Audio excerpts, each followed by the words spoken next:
I am so happy to be introducing our next speaker, Raghda Abdelmaksoud.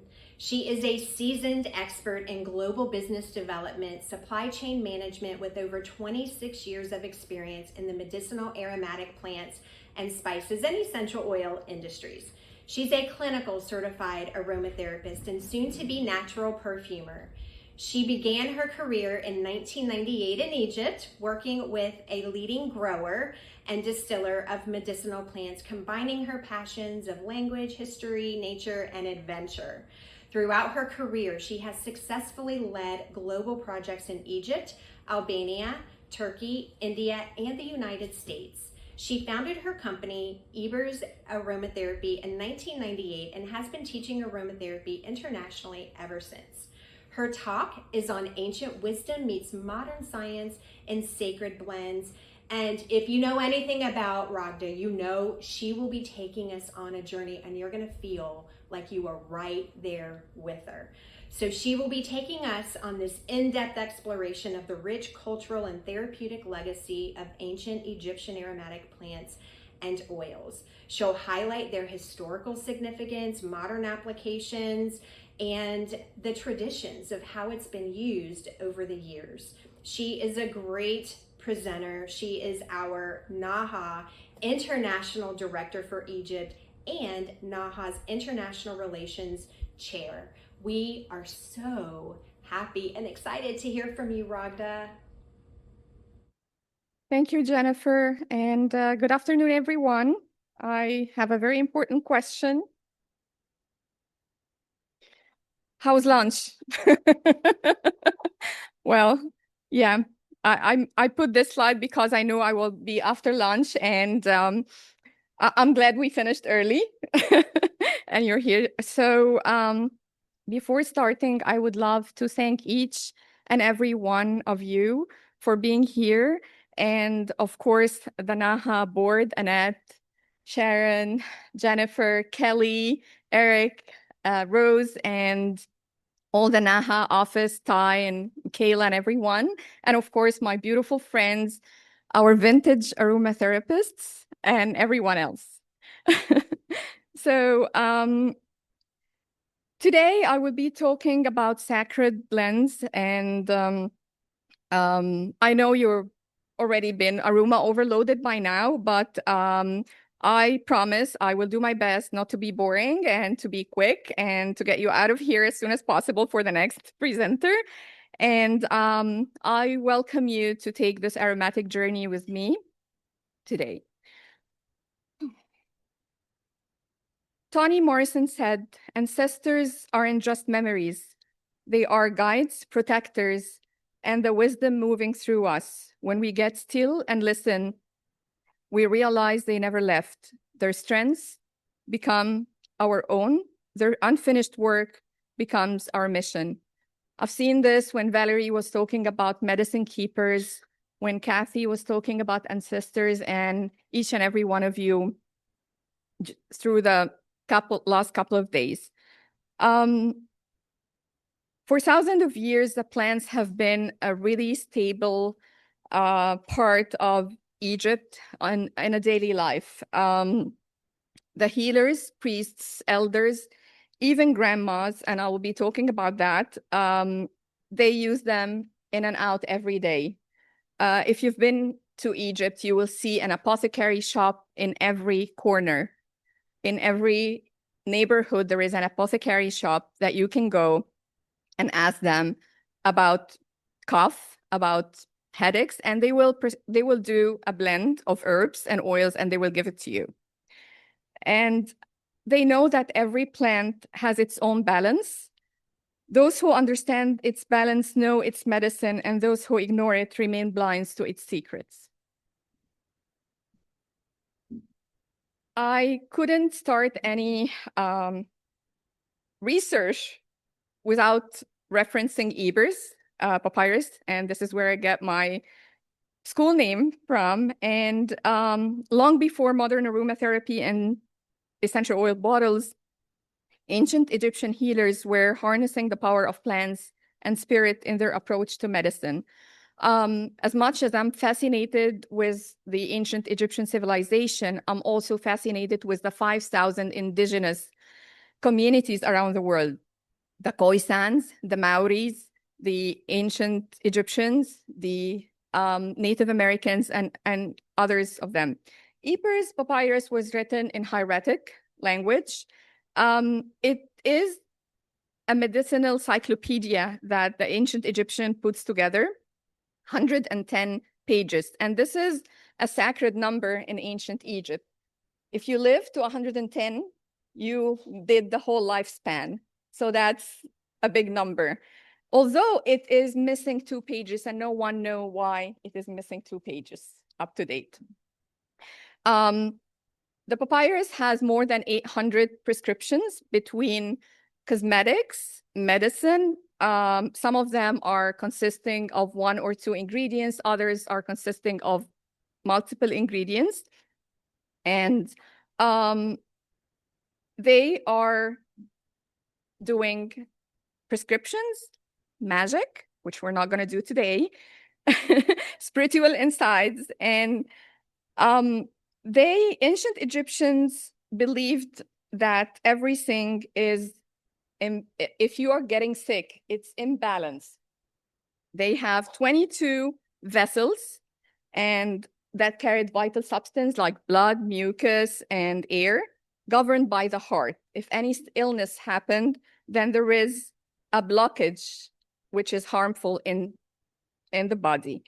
And the diagnosis consists of pulse examinations, treatments, strictly governed by the doctors, the physicians. There were women doctors, and you have to get healed in 4 days. Other than that, you are not a good doctor or a good priest.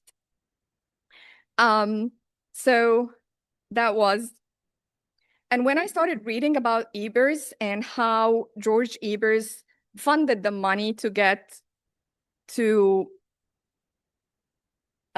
translate this and work with the German and the English Egyptologists. And then I went back and asked the Egyptian Egyptologists, which in most of the times they are not mentioned in anywhere. And there is a lot of them. And you have different versions of the stories, but it's not what we're talking about today.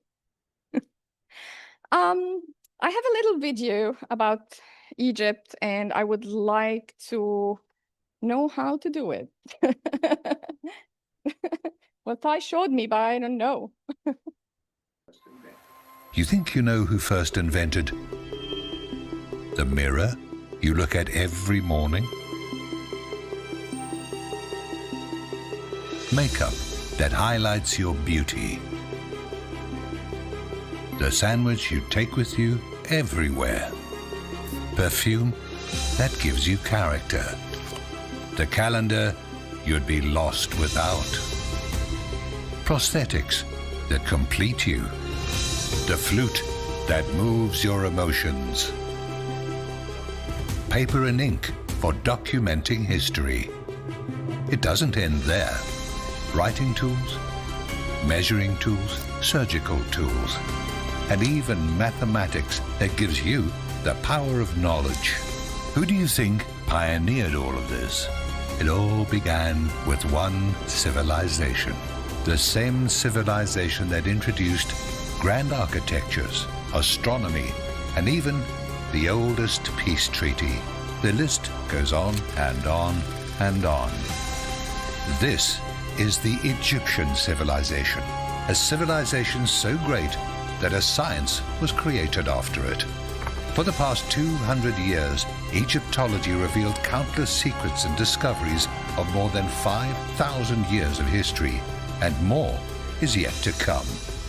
This is Egyptology, 200 years of science in the making. And because of that, I spent almost 5 months. I was on the edge to apologize for not speaking because it was too much to which oils that I pick that are actually in continuous from ancestors, from Coptic to Islamic to, Old Testaments to nowadays. So I have to pick oils. And when I start to do the research, and I was telling Marnie about this, there was so many research out there about the three oils that we're going to talk about, where we're talking about Nigella sativa, marjoram, and kifi.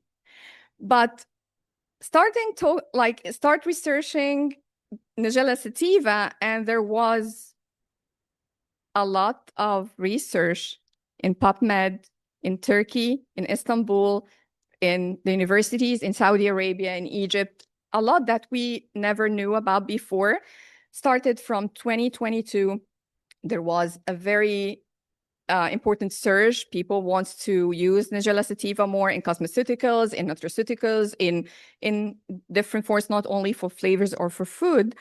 But I didn't find the treats that Marnie was talking about. So in one of the research, they were saying, it is the volatile oil, not the essential oil. And I was like, I'm not using this one. I'm not going to use this one. And so finally, I picked the Nigella sativa oil versus the blue lotus, sorry. And the reason is there is a myth in Egypt that the blue lotus is no more flourishing in Egypt. It was abundant in ancient Egyptian, and the myth is because we as Egyptians forgot about how sacred it is. And it's not there anymore. You cannot find it except in one small place in the Egyptian Museum. Some people are trying to do it again, but it's not there. It was abundant everywhere. And that's why today I brought some of them. Ginger will pass. So with the tray, with some dried blue lotus flowers. So at least I'm honoring the flower, and I hope they are not mad from me. So, but fragrance for ancient Egyptians was very important. They use it in their daily rituals, and it was used in the temples as in the religious ceremonies. It was used in medicinal use, as mentioned in the Ebers Papyrus, in banquets, social life, in funerals, and even in the open of the mouth ceremony.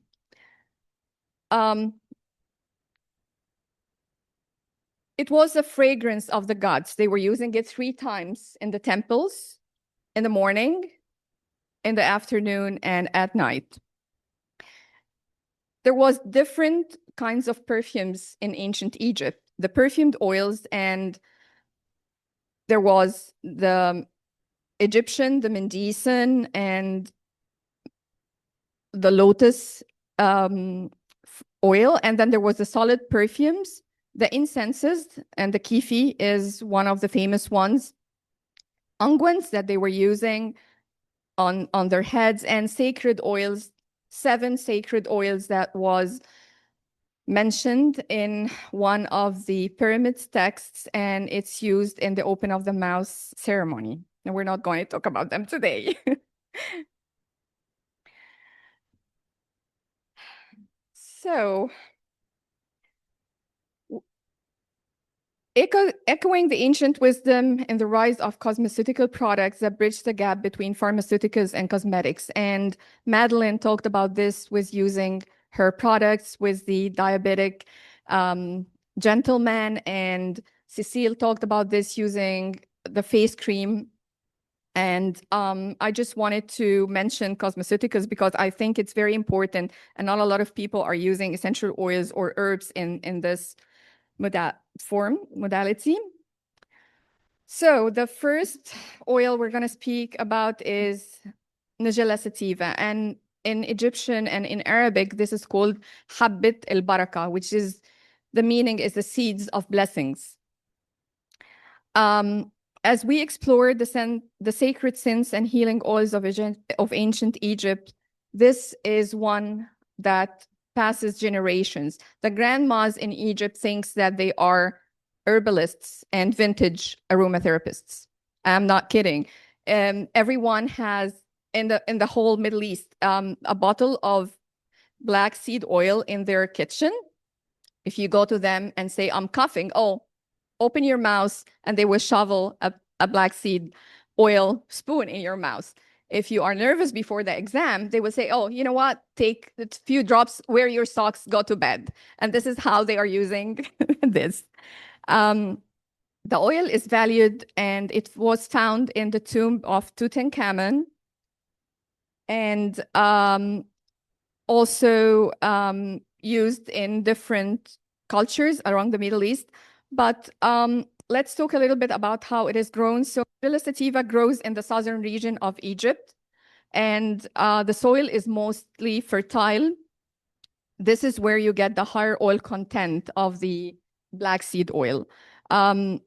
The acre produces from 1 to 1.5 metric tons of seeds, and they prepare the land, and typically begins early November, and the harvest started in May.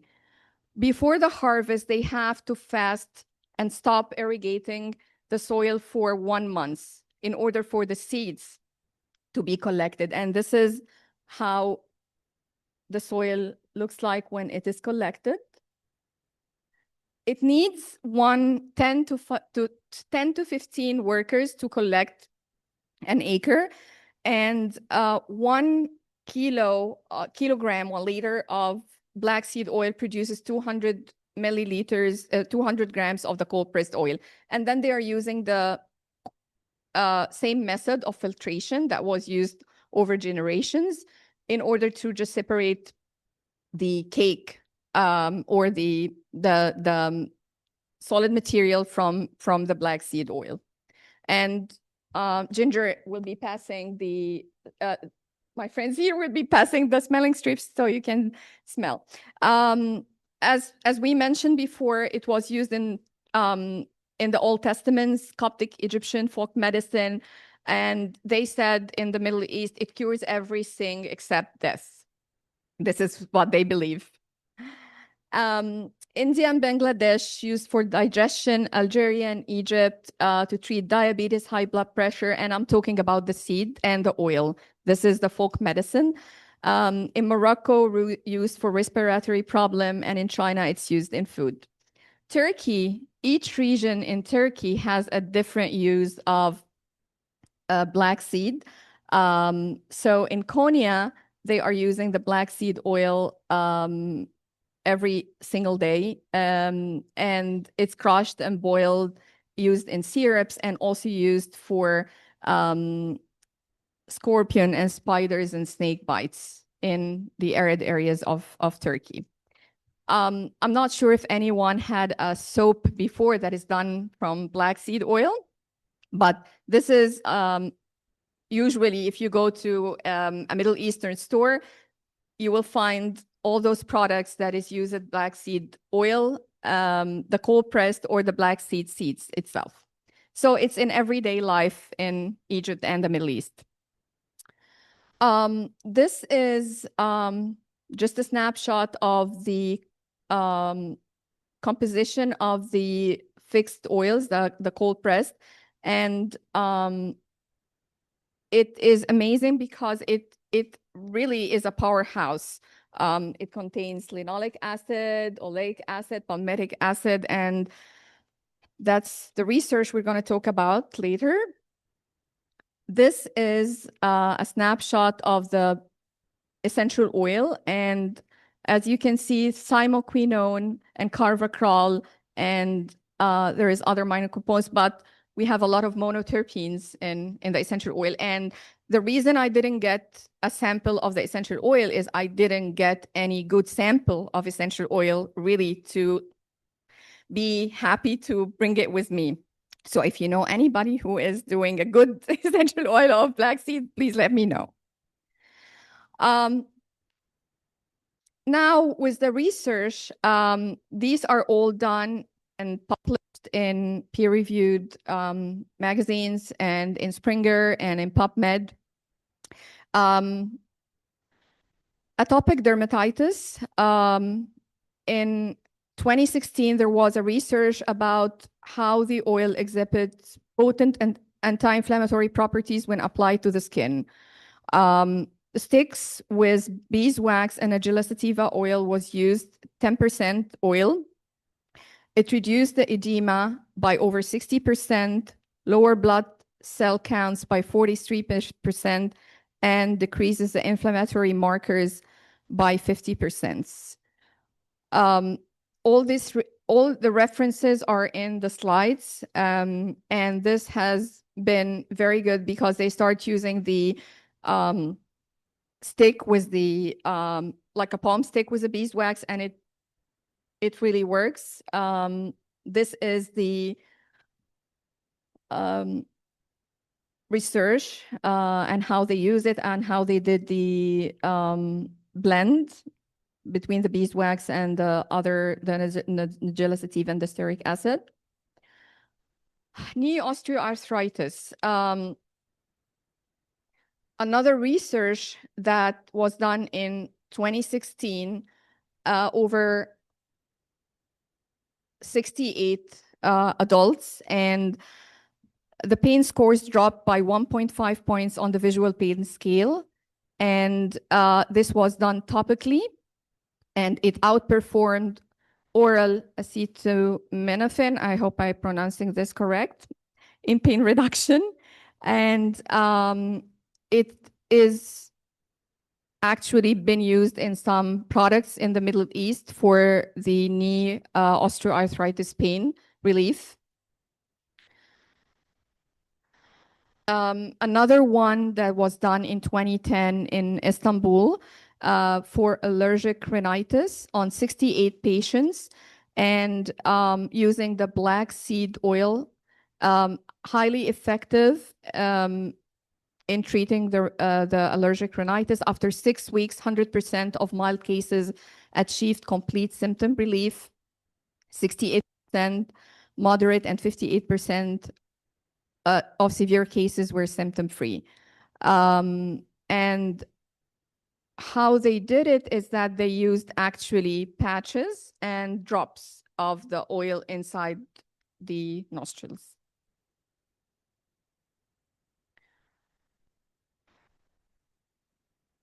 Another important research that was done regarding kidney health in human studies. Long-term use can improve kidney functions, reduce blood urea and serum creatinine and urinary protein, while increasing urine output and filtration rates. So we don't throw anything from the plant. We're using Nigella sativa cake, and this is what is used when you do the filtration. And it has a very high nutritional profile. It's used in animal feed and also in hair, skin, and oral cosmetics.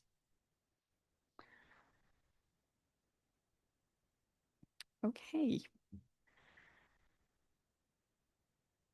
When it comes to safety, I believe it needs more research, especially if it is used in like allergic rhinitis.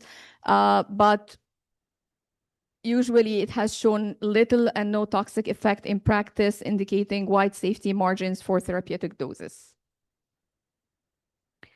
And now we're done with the Nigella sativa and all the researches, and I would love to talk about the herb of Sabik. And Sabik is the crocodile god.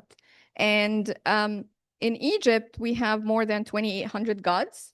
They believed in one god, but they were putting all of those animals, figures, and birds and other figures just to convey the powers of the gods. So just for anybody who's asking why we were worshiping so many gods in Egypt, was one god and many other mini gods.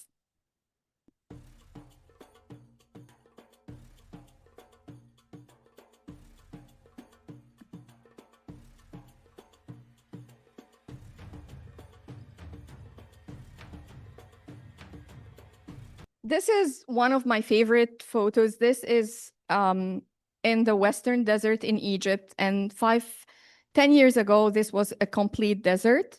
And now it is full of aromatic plants. And the marjoram you're going to smell actually is from this place. And what you see is not a typical background when you go to the Western Desert. This is a volcanic hill, and the marjoram and geranium and all the oils that is in this farm is actually magical, and they grow better than when they grow on the Nile. And they used an underground reservoir water to irrigate these plants, and also very sustainable. It's virgin land, so there's no pesticides used, nothing.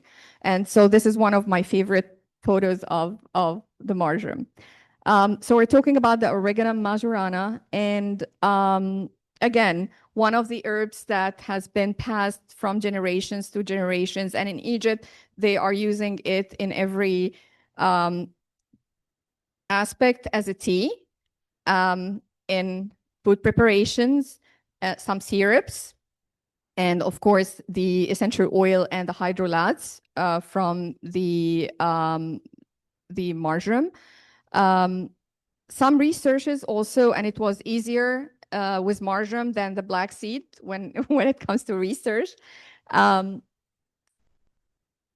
We just go to the research. Yeah. Oh, before the research, this is the composition of the Egyptian essential oil of Oreganum majorana, the marjoram, the sweet marjoram. And this is actually a slide that I liked very much because it talks about the different parts of the plants being used: flowers, stems, leaves, and seeds, and how it defines the chemical compounds and the references, and also the pharmacological benefits if used in different parts. The essential oil and the dried whole plant and the hydrolats have shown effectiveness with lactic acid bacteria and yeasts. The essential oil demonstrates inhibitory activities against various pathogens, E. coli, Salmonella, and specifically cis-sabinine. And this is, I think Cecile was asking about this earlier today. There is cardioprotective benefits. The bioactive compounds in the marjoram essential oil contain the antioxidant properties and help in eliminating free radicals from blood vessels, which is used in formulas for high cholesterol diets and high blood pressure. And this was a research done in 2017. When it comes to women health, I believe also that Angela has used marjoram oil in her kit and in her book. It's very good for the menstrual pain and mood swings. Research is done in 2019 and 2018, very effective in pain during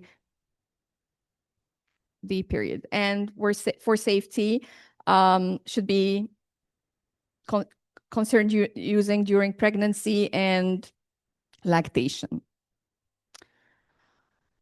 One of the ancient Egyptian perfumes is done from marjoram. It's called sambu succinum, and actually this is how it was in one of Liz Manikay books. And I know it's like I didn't use actually the herbs. I used the essential oils to try to just replicate the perfume, and I brought it with me today so you guys can smell it. And it has myrtle, green olive, the marjoram, cinnamon, thyme, southernwood, and bergamot and peppermint.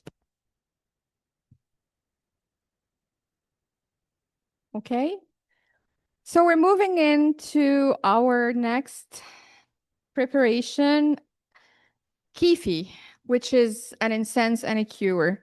Kifi is the most iconic aromatic creation in ancient Egypt, and the name actually is kapet. Kifi was the Greek name of the incense.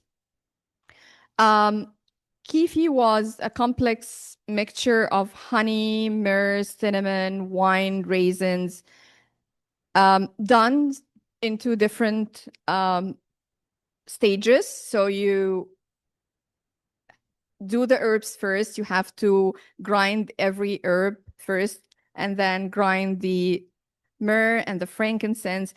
You diffuse the herb in the wine for 24 to 48 hours. Then add the frankincense and the myrrh to the honey and make them cook with the honey, and then add this to that. And I have some kifi for you here to smell. I didn't want to burn the kifi, so we don't have any fire drills, but this in many ways represents the heart of Egyptian aromatics, and it's a blend of magic, medicine, and devotion. Very transformational.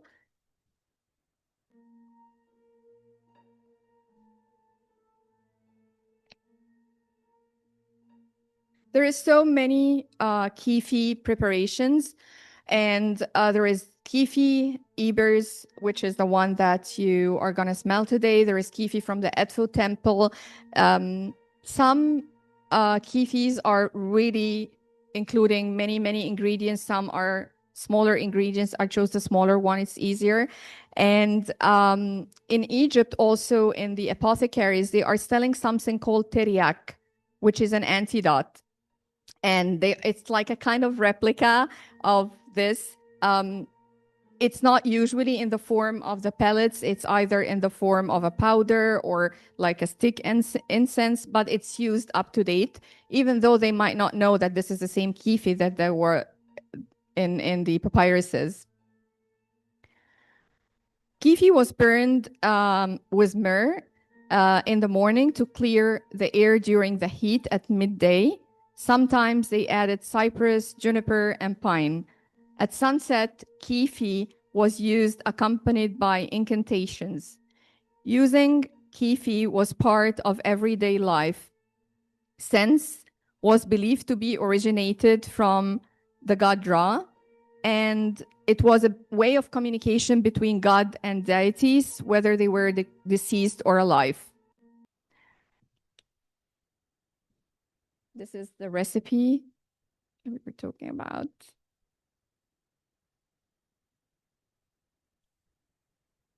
I really like this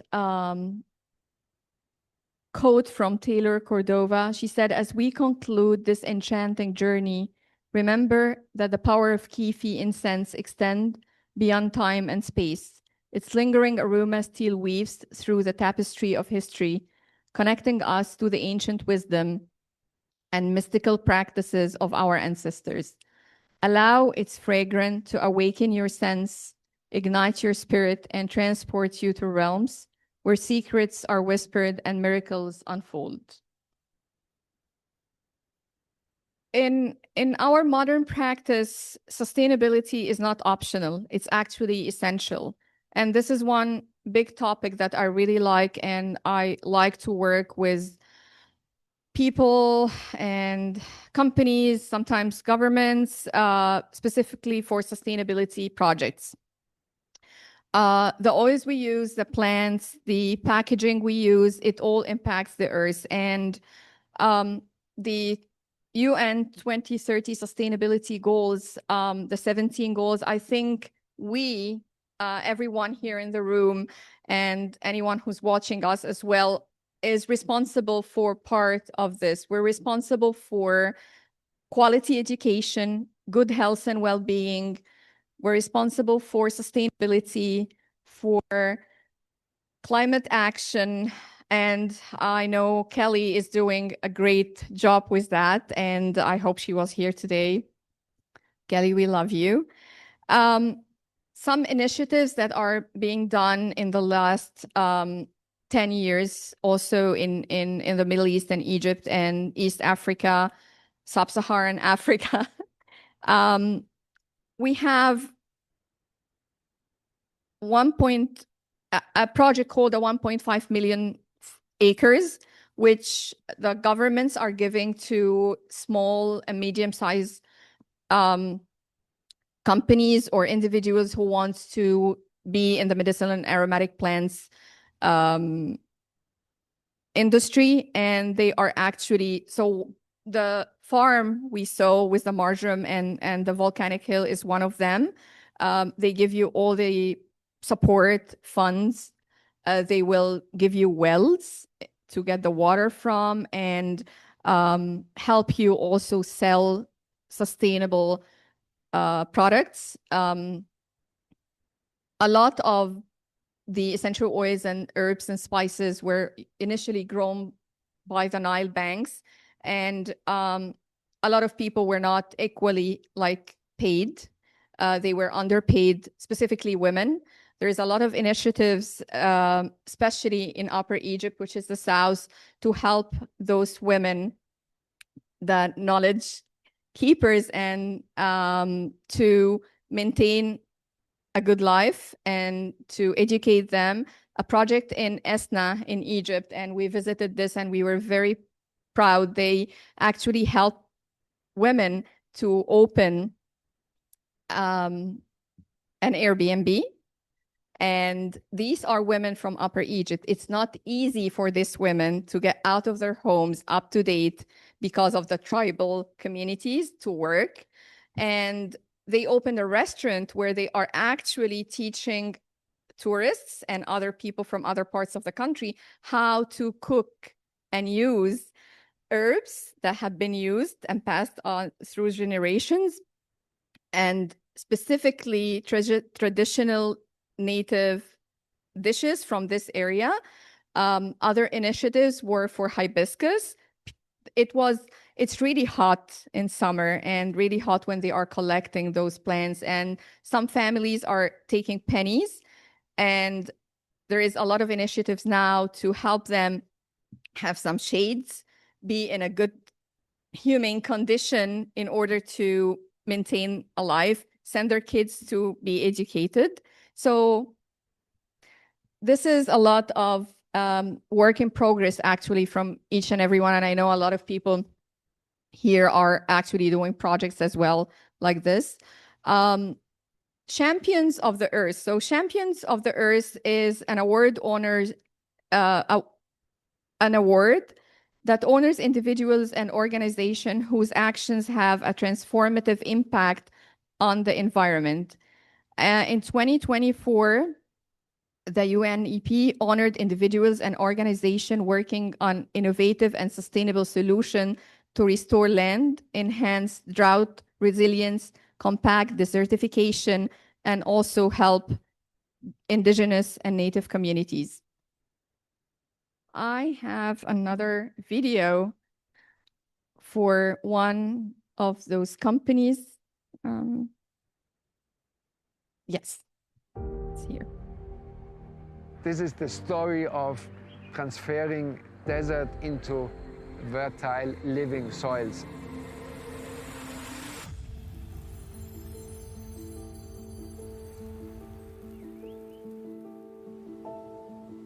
We are losing millions of hectares basically every year from fertile soils into deserts because the way we manage our soils is not appropriate and erosion is immense.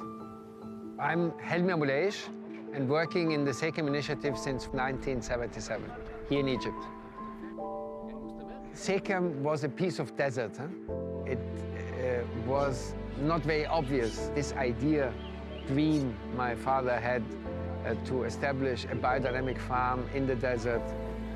Now, after 47 years, we can prove that this concept, based on organic, sustainable, regenerative agricultural practices and investing all of our profits into human development and community development, is working, is competitive. And this is how it could expand and how we have today thousands of farmers supplying us and thousands of people working with us. And in every single household in Egypt, you have our products in a way or another. From the profits of these companies, we have set up a school, hospitals, and this university, and hence are considered somehow a model for business in the 21st century. So we are very, very happy that we could upscale the concept of biodynamic farming from one farm, which is Sekem, to currently 15,000 farmers, and it will hopefully reach 40,000 farmers in the next 1.5 years and 250,000 farmers before 2030. This concept of sustainable development, of organic biodynamic agriculture, those are the concepts of the future. This is what the future needs. This is what the world will see more and more, and they will ultimately mainstream in this world. Join the movement to catalyze change. Join Generation Restoration. It's here. Again, I can't speak enough about sustainability, and I know that there is a lot of communities that needs this. And last year, a couple of years ago, when we were talking about Africa, actually, and I learned a lot about what they are doing in Morocco, doing the presentation, the Khoisan, and to know who didn't know the Khoisan and what they did in South Africa, they are the indigenous, the knowledge keepers, and they know how to use puku oil in their products and in day-to-day life. And I think it's a Dutch company, as far as I remember, they are giving them shares of every sale because they are the knowledge keeper. And these are in South Africa. So there's many other communities, whether they are in Egypt, and we do have a lot of them.